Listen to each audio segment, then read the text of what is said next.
They call me the Ice Queen at my company. I am 48 years old, the CEO of a multi-million-dollar real estate firm in Miami, and I have everything. I have the penthouse with the ocean view, the closet full of Birkin bags, and the black card that has no limit. But there is one thing I didn't have. I didn't have someone to come home to. My name is Elena, and I am going to tell you the truth about the sugar mommy lifestyle. You see videos on TikTok of guys showing off the cash and the cars, acting like they won the lottery. But nobody talks about the woman on the other side. Nobody talks about the humiliation. I taught a young man a lesson he will never forget. But to be honest, he taught me a lesson too, and mine hurt a lot more. I met Leo 3 years ago. He wasn't at a fancy gala or a business meeting. He was playing a guitar on the street in South Beach. He was 24, with messy hair and a smile that could stop traffic. He looked like a lost puppy. He was singing a love song, and for a moment, I stopped checking my emails. I just listened. When he finished, he looked at me with these big, innocent brown eyes. "That was beautiful," I said. I dropped $100 bill into his guitar case. His eyes went wide. "Whoa, are you serious? That's that's my rent money for the week." "You have talent," I said. "Don't waste it." We started talking. He told me he was a musician trying to make it big, but he was broke. He was sleeping on a friend's couch. He was eating instant noodles every day. I felt something I hadn't felt in years. I didn't just want to help him. I wanted to keep him. "Let me take you to dinner," I said. "Real food, not noodles." That night, over a steak dinner that cost more than his guitar, I made him an offer. "I need a companion," I told him directly.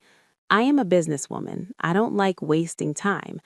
I need someone to attend events with me, someone to travel with, someone to make me feel not so lonely. In exchange, I will fund your music career. I will give you an apartment. I will give you an allowance. But you belong to me." Leo looked at me. He didn't look offended. He looked hungry. "Deal," he said. For the first 6 months, it was perfect. Leo was the perfect sugar baby. He moved into one of my luxury condos downtown. I bought him a brand new wardrobe, Gucci, Saint Laurent, everything. I bought him top-tier recording equipment. I even leased him a white BMW. In return, he was amazing. He texted me, "Good morning, beautiful," every single day. When I came home stressed from work, he was there with a glass of wine and a foot massage. He listened to me complain about my employees. He made me feel young again. He posted pictures of us on Instagram.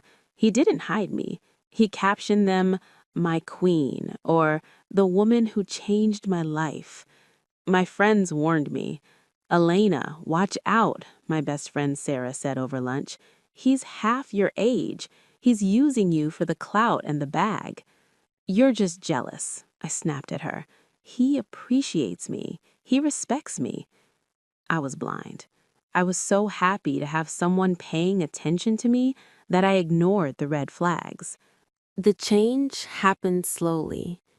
After a year, Leo started asking for more. First, it was just a bigger monthly allowance because studio time is expensive. Then he wanted me to introduce him to my business connections.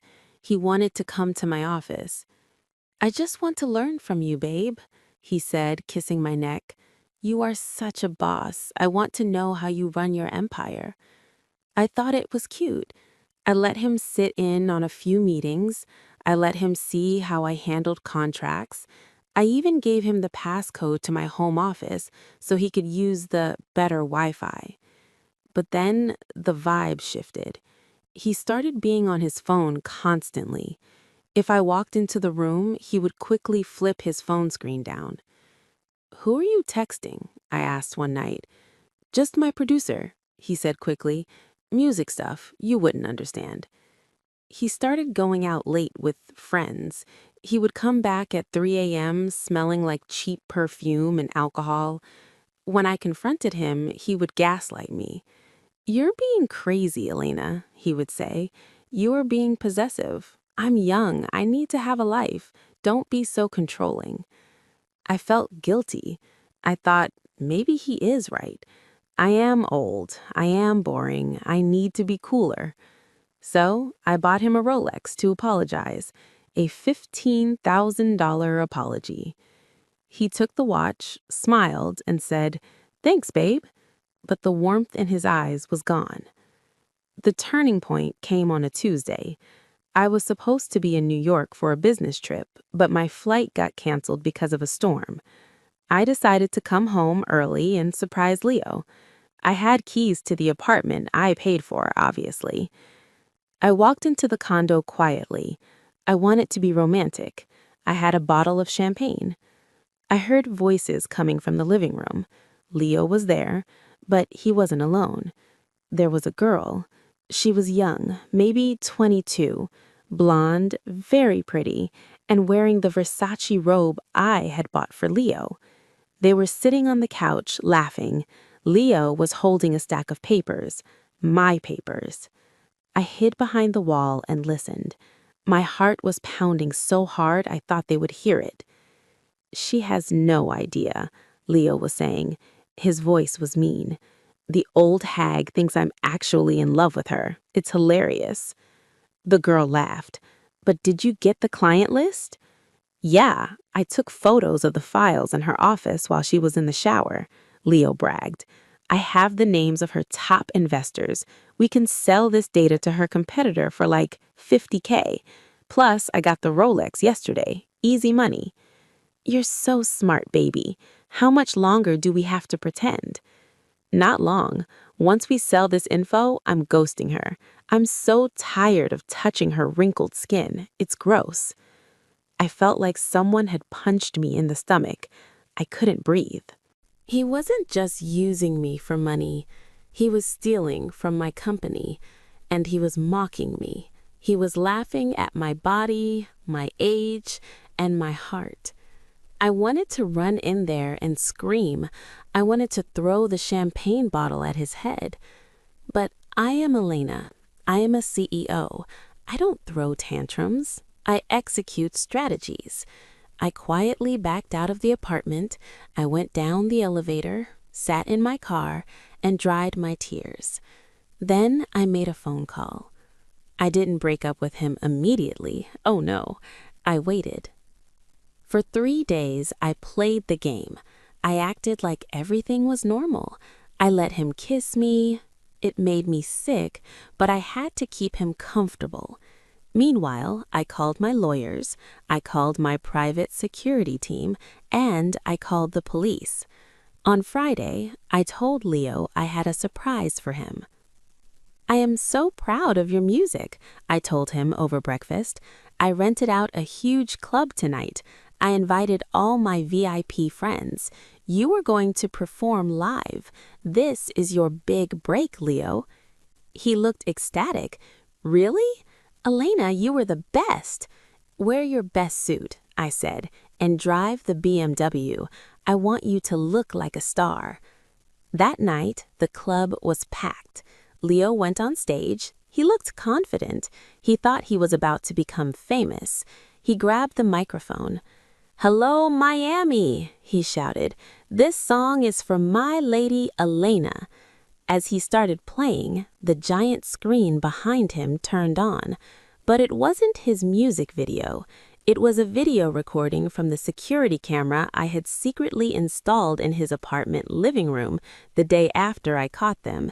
Yes, I went back in when he was out. The video played on the massive screen for everyone to see. The audio was crystal clear. "The old hag thinks I'm actually in love with her. I'm ghosting her. It's gross." The music stopped. The crowd went silent. Leo froze on stage. His face went pale white. Then the video cut to the part where he talked about stealing my client list. I walked onto the stage. I took the microphone from his shaking hand. "Leo," I said, my voice calm and amplified over the speakers, "you wanted to be a star. Now everyone knows exactly who you are." He tried to speak. "Elena, wait, it's a joke. "Shut up," I said. I pointed to the back of the room. 2 police officers were walking in. "Stealing corporate data is a felony, Leo. I pressed charges this morning. Oh, and the BMW, I reported it stolen, because technically the lease is in my name, and you took it without my permission today." The crowd started booing him. His face was red with embarrassment.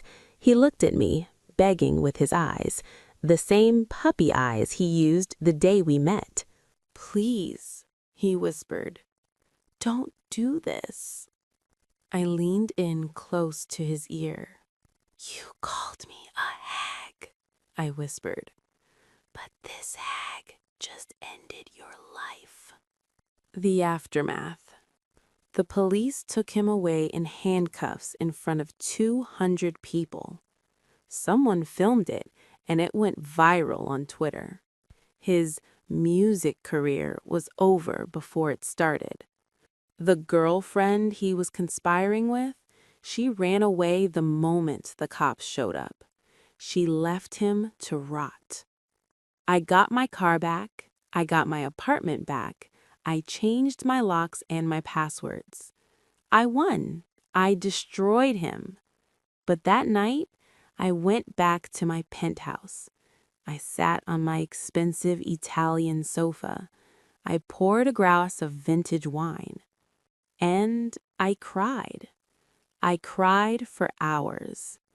See, that is the painful lesson. I could ruin Leo's life, but I couldn't undo the damage he did to me. I realized that my money was a curse. As long as I was leading with my wallet, I would never know if someone actually loved me. I had turned myself into a bank account, not a person. I looked at myself in the mirror. I didn't see a boss. I saw a woman who tried to buy love because she was too afraid to earn it. Leo is in jail now, awaiting trial for corporate espionage. I send him letters sometimes. I don't write anything inside. I just send him photos of me on vacation in Paris, looking happy. But it's a lie. I'm still lonely. So, to all the young guys watching this, don't play games with women who built empires. We bite back. And to the women who think a sugar baby will fix your heart, don't do it.